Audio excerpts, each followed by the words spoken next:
Bonjour, bienvenue à tous pour cette première vidéo afin de vous présenter une petite partie de mes activités en matière de formation. Au fil des années, on constate que beaucoup d'apprenants n'ont pas les outils ou un niveau d'exigence acceptable pour se préparer à la réussite d'un examen. À travers cette première initiative, motivée par l'expression des attentes et besoins concrets de certains étudiants, ces modules ont pour objectif de donner sur plusieurs jours un ensemble construit d'outils transversaux, théoriques, méthodologiques et techniques destinés à faciliter leur parcours de formation et leur préparation à l'examen final. Il est nécessaire de rappeler qu'il n'y a pas une méthode, mais plusieurs possibilités permissives que l'apprenant doit s'approprier en fonction de ses besoins et de son mode de fonctionnement. Mais cela demande aussi une certaine maturité de la part de l'apprenant. Il fallait bien commencer par quelque chose. Alors j'ai choisi de partager avec vous le module « L'art de captiver son auditoire, tout un art », qui est un des modules que je propose à mes étudiants de BTS. Beaucoup n'ont pas eu la chance d'avoir une panoplie de modules de formation pour savoir comment travailler ou comment rédiger son mémoire par exemple. Ce sont des sujets qui peuvent causer beaucoup d'anxiété, surtout lorsque l'on n'a jamais été confronté à ce genre d'exercice. Nous aurons l'occasion lors d'une prochaine vidéo de parler de l'oral, cette prise de parole en public, ce fameux passage à l'acte qui oblige à se mettre en avant et qui est loin d'être un exercice facile et inné. Je vous souhaite un bon visionnage et à bientôt. Avant de commencer, je vais rapidement vous présenter ce que je considère comme étant les 3 modules piliers en dehors des savoirs qu'un étudiant doit acquérir. Ce premier module, intitulé « Guide du travail personnel de l'étudiant en section BTS », est important car il est de notre devoir d'alerter les apprenants sur les conditions requises pour réussir un BTS et d'insister sur le fait que le succès en matière d'études supérieures n'est jamais acquis. Car malheureusement, beaucoup ne sont pas conscients qu'il va falloir travailler beaucoup plus qu'en temps normal puisque le niveau d'exigence est important. En seconde partie, un module sur la méthodologie et la manière de s'y prendre pour avancer et rédiger sereinement son mémoire. Le dernier module étant celui que nous allons aborder. Ces 3 modules sont obligatoirement ponctués d'exercices et d'une collaboration interdisciplinaire pour aboutir au niveau recherché.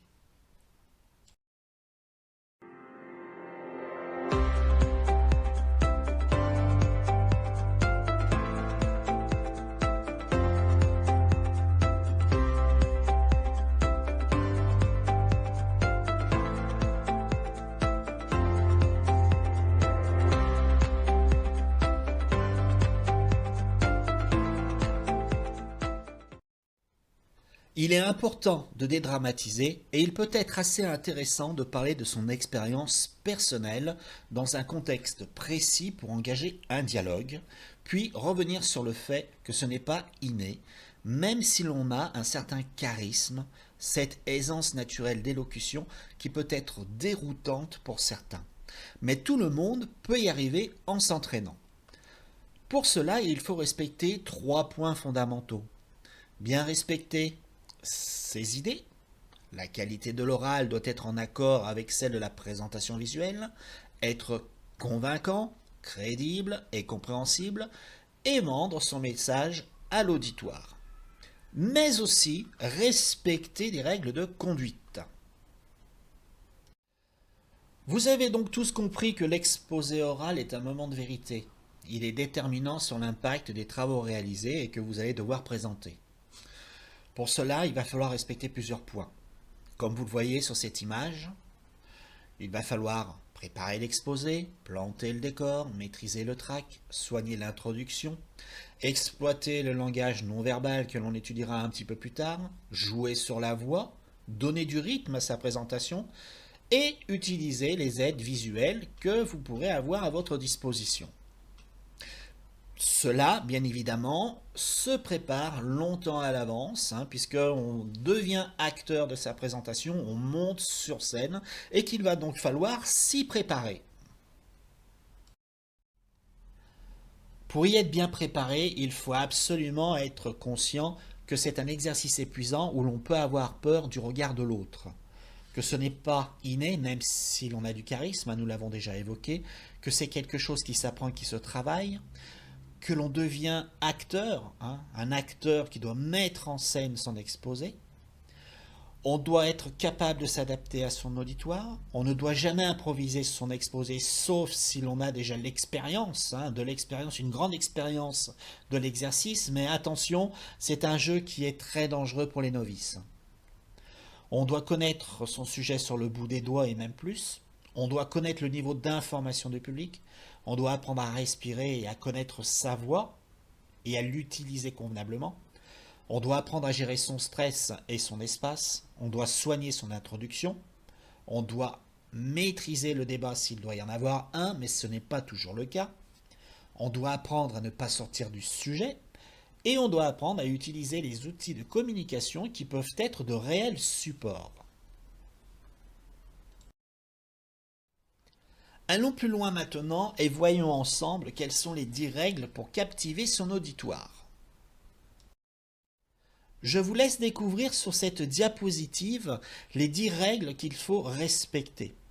Mais dans cette vidéo, je ne vais pas tout vous dévoiler, néanmoins, je vais rapidement vous évoquer les 4 premières règles. Alors, première règle, concentrez-vous sur l'idée essentielle de votre présentation. Elle sera toujours le fil rouge tout au long de son déroulement. Présentez cette idée sous forme d'histoire, puisque les gens adorent quand on leur raconte des histoires, et ils vous le suivront jusqu'au bout de votre présentation pour en connaître la fin.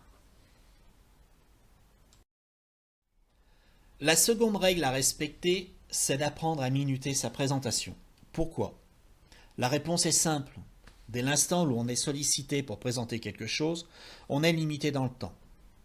Il faut donc définir la durée de la prestation pour lui donner le bon rythme, rester sur l'objectif premier et faire passer les idées essentielles.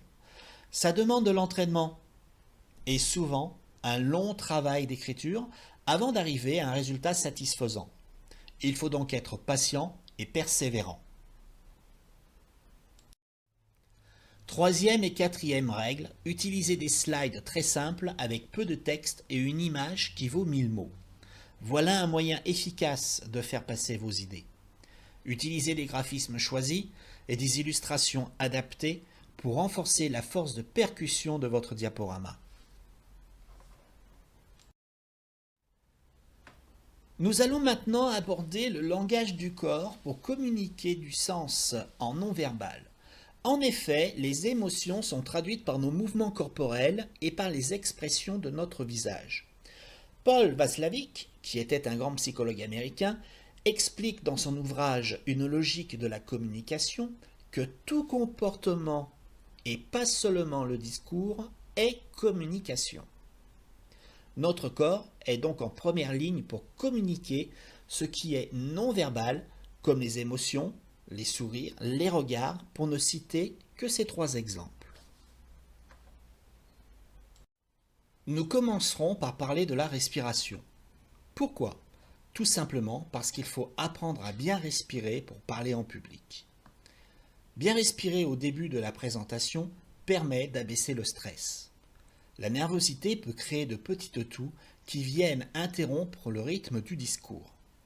De simples chats dans la gorge, qui sont plutôt une manière pour nous de faire une pause, le temps de reprendre nos esprits. Ou de cacher un moment de gêne, comme se moquait le comique Fernand Reynaud dans son célèbre sketch « Allô tonton, pourquoi tu tousses ?» suite à une situation embarrassante. Nous allons maintenant aborder la posture. Il faut s'entraîner pour savoir comment occuper son espace. Cela peut paraître ridicule au premier abord, mais cet exercice très simple qui consiste à se mettre dans la peau d'un présentateur de la météo permet de prendre conscience de son corps et de la façon dont on doit occuper l'espace. Comme je l'écris sur la diapositive, il faut varier sa posture, bouger les mains par exemple, ne pas s'accoter au tableau et garder le dos droit. Il est aussi nécessaire de savoir et apprendre à utiliser l'espace, ce qui n'est pas une chose facile. Il faut donc chorégraphier son intervention, d'où l'analogie, comme je vous l'écris, Comme dans une chorégraphie ou comme à la météo, il faut apprendre à gérer son espace, bouger en fonction de ce que l'on veut montrer ou démontrer. Dans la précédente diapositive, je vous parlais de chorégraphie. Cela peut paraître étrange, mais il est parfois nécessaire de réfléchir à la manière de rendre vivant sa présentation. Je prends toujours l'exemple de la cinétographie, l'ABAN, nommée aussi l'abanotation, qui est un système d'écriture du mouvement capable de transcrire tous les mouvements du corps humain, du plus simple au plus complexe, à l'aide d'une grammaire spécifique. Elle est utilisée dans des domaines très divers. Conservation et transcription de danse scénique, comme les partitions de ballet, de mimes, de gestes du quotidien ou du travailleur, mais aussi de pratiques somatiques comme le yoga. Pour arriver à organiser son jeu de posture, vous devez apprendre à bien organiser votre diaporama. Un support efficace doit être épuré et comporter uniquement des éléments de contenu qui appuient visuellement l'exposé. Rien ne doit être superflu dans un PowerPoint. Par exemple, si vous insérez une image, celle-ci doit ajouter une plus-value pédagogique ou informative à votre exposé et non seulement rendre votre support visuel plus joli. Souvenez-vous, une image vaut parfois 1000 mots. Le contact visuel. Le contact visuel est important en vue d'un échange communicationnel. Lors de la présentation, vous devez regarder tout le monde, pas seulement le professeur, le jury ou vos amis. Tout le monde doit se sentir concerné par vos propos à travers votre sens de la communication. Il existe toutefois de petites techniques pour fuir le regard de l'auditoire pour ne pas être déstabilisé. En matière de communication, Albert Ramabian, psychologue et professeur de l'Université de Californie, a mis au jour la règle des 3 V après 2 études sur un panel de femmes en 1967. Il en résulte que 7% de la communication est verbale, 38% de la communication est vocale et 55% de la communication est visuelle, c'est-à-dire savoir utiliser son corps, son langage et traduire ses expressions devient alors une nécessité. Aussi, beaucoup de professionnels de la communication orale assurent que 93% de la communication est non-verbale et que seulement 7% du message est véhiculé par les mots employés. 55% et 93%. Souvenez-vous bien de ces 2 pourcentages car la communication non-verbale est souvent considérée comme farfelue puisque cette discipline a été longtemps considérée comme telle. Pourtant, c'est un mode de communication ancestral. Pour avoir une bonne idée de ce qu'est la communication non verbale, quoi de mieux que nos amis italiens pour vous expliquer à travers quelques gestes qu'ils utilisent au quotidien cette discipline. Je vous propose sur la diapositive suivante une courte vidéo pleine d'humour que vous pourrez retrouver facilement sur le net et sur la chaîne France TV Rome.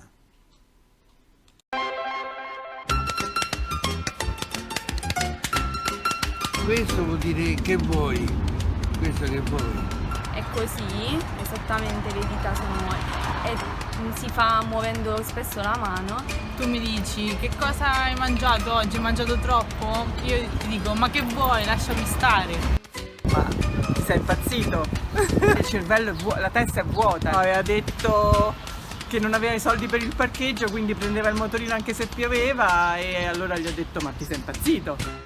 Dopo, tu mi domandi a che ora ci vediamo, io ti rispondo dopo. Alzo un po', no? Le spalle, agito la mano, non dire cazzate in realtà. Quando uno deve un attimo, no, staccare un discorso, se ne deve andare, fa vabbè, ciao, me ne vado. Che significa non mi interessa, non me ne frega niente. La Juventus vincerà il campionato. Non mi interessa, che sono interista.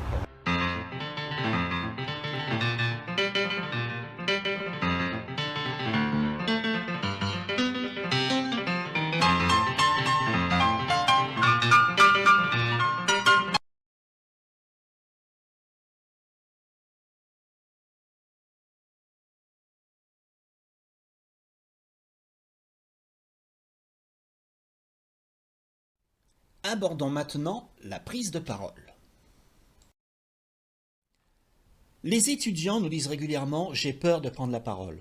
Certes, la parole est un mystère géré par une partie du cerveau émotionnel et par 2 glandes nommées amygdales.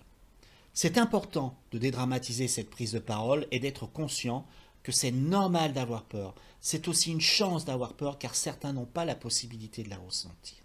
Mais aussi, cette peur peut être bienfaisante car elle est une source d'apprentissage et reprogrammable par le biais d'expériences accompagnées. Il est fondamental de faire son expérience à travers des exercices qui vont aider à reprogrammer cette peur afin de reprendre confiance en soi et pour développer des stratégies.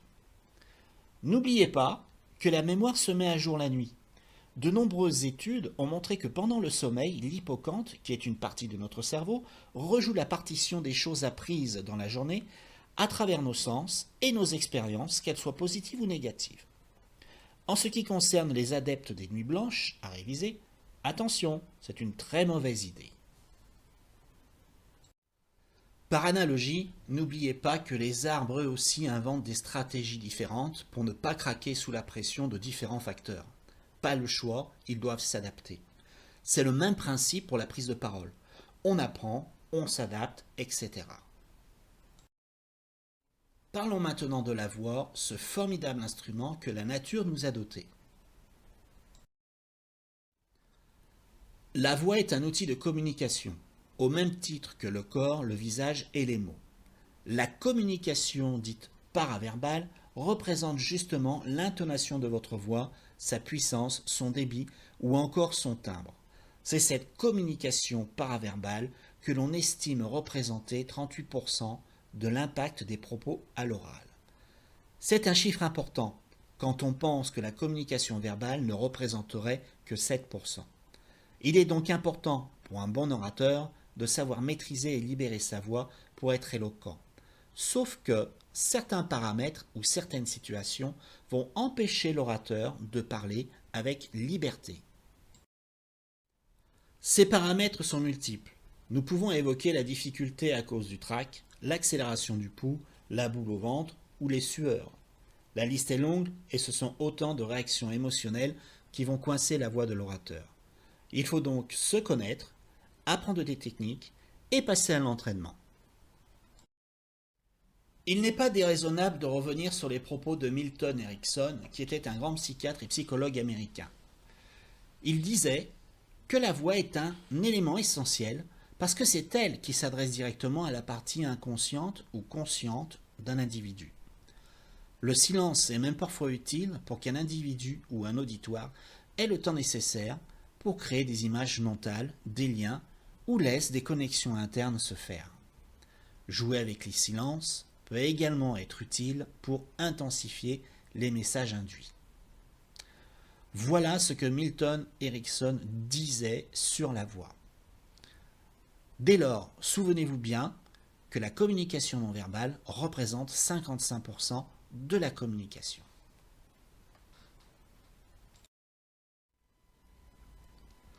En thérapie brève, nous avons pour habitude de dire que la communication passe par les 5 sens que nous nommons VACOG. VACOG est l'acronyme de V pour visuel, A pour auditif, K pour kinesthésique, c'est-à-dire le ressenti et le toucher, O pour olfactif et G pour gustatif. Mais pour l'oral, vous aurez manifestement beaucoup plus besoin d'exploiter le V de visuel, donc c'est-à-dire la communication visuelle avec le corps et l'ensemble des outils que vous avez à votre disposition, et le A pour auditif, pour la communication verbale, c'est-à-dire avec la voix. Nous arrivons bientôt à la fin de cette petite présentation et je pense qu'il est maintenant nécessaire de faire rapidement le point.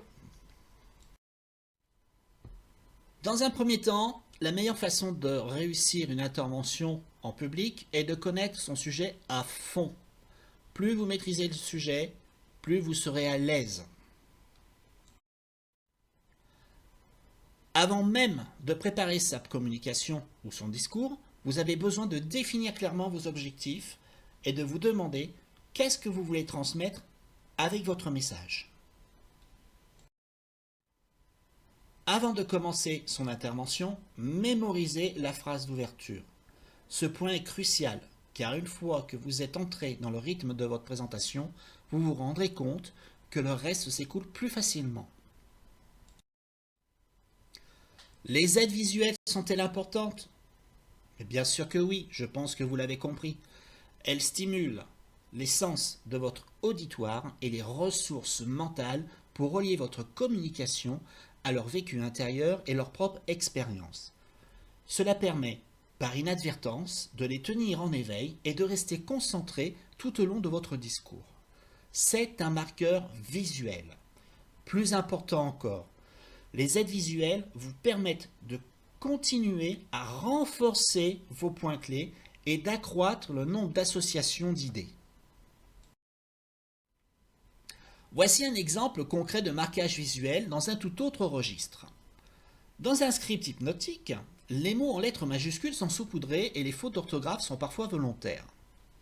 Le saupoudrage est une technique de communication subliminale, consistant à marquer et à appuyer certains mots d'une phrase, qui, mis bout à bout, forment des suggestions destinées à l'inconscient du sujet, donc à le manipuler volontairement.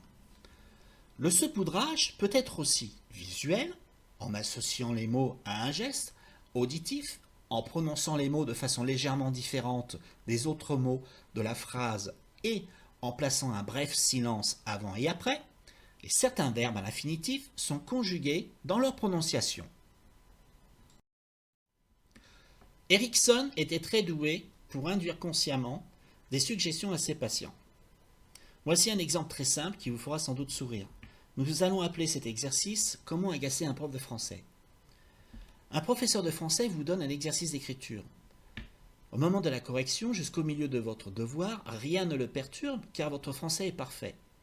Vous êtes un champion et par-dessus tout, vous reprenez ces mots et ces expressions pour flatter son ego.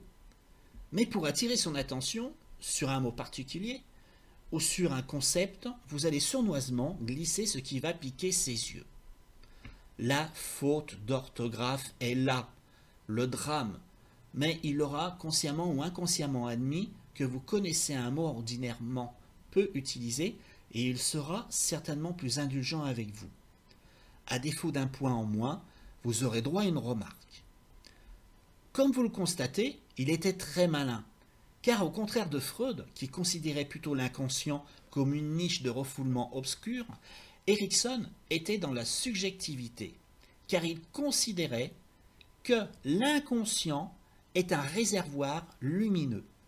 Nous pourrions aller plus loin dans cette démonstration en ce qui concerne non pas la forme, mais le fond de votre mémoire, pour amener le jury à vous poser des questions. Mais là, je n'irai pas plus loin. Relisez bien ce texte. Comme vous le verrez, nous sommes face à deux possibilités. Un autre facteur est une source d'angoisse pour un grand nombre d'entre vous. Apprendre à se détacher de ses notes. C'est fondamental. Pourquoi ? La raison est simple. La plupart du temps, vous êtes noté sur votre facilité à vous détacher de vos notes. Pour y arriver, il faut connaître son sujet sur le bout des doigts et s'aider de marqueurs visuels. Ces marqueurs visuels sont bien connus. Utilisez le PowerPoint et écrire ces notes de façon très claire et très lisible sur des fiches. Rien de plus pour avoir une certaine spontanéité. C'est le sujet et la structure de votre présentation que vous devez connaître par cœur. Pour vous aider à l'oral et pour devenir un bon speaker, je vous propose un outil assez amusant pour dépasser votre peur de parler en public. Nous allons parler de l'improvisation et de la méthode Chaplin qui est bien connue dans le monde du théâtre. L'improvisation est un élément important dans la formation de l'acteur et employée dans la plupart des cours d'art dramatique. Elle peut être utilisée par les acteurs pendant les répétitions d'une pièce de théâtre ou pendant la recherche sur la construction psychologique de leur personnage. La méthode Chaplin est très simple et très facile à mettre en place. Pour la petite histoire, Charlie Chaplin travaillait régulièrement l'improvisation avec une amie comédienne pour développer l'aisance, la spontanéité et la répartie. Comment s'y prendre? Mettez-vous dans une pièce face à votre binôme, puis fermez les yeux. Lorsque vous ouvrez les yeux, vous improvisez sur le premier objet que vous voyez. Laissez aller votre imagination et verbalisez simplement vos pensées. Il y a d'autres exercices comme l'autoconfrontation devant un miroir ou avec l'aide d'une tierce personne qui vous filme. Cela permet de voir quelle est votre posture, comment vous parlez, repérer vos tics verbaux, bref, tout ce qui peut être amélioré pour une belle prestation. C'est loin d'être facile, ça demande beaucoup d'exercices et d'introspection pour évoluer de manière positive. Voilà, c'est terminé. J'espère que cette première vidéo vous aura plu. Bien évidemment, je ne vous ai pas tout dévoilé car je dois aussi garder mes petits secrets. N'hésitez pas à mettre un pouce si cela vous a intéressé et merci pour vos commentaires qui ne peuvent être qu'une source de réflexion positive. Merci à tous et à très bientôt.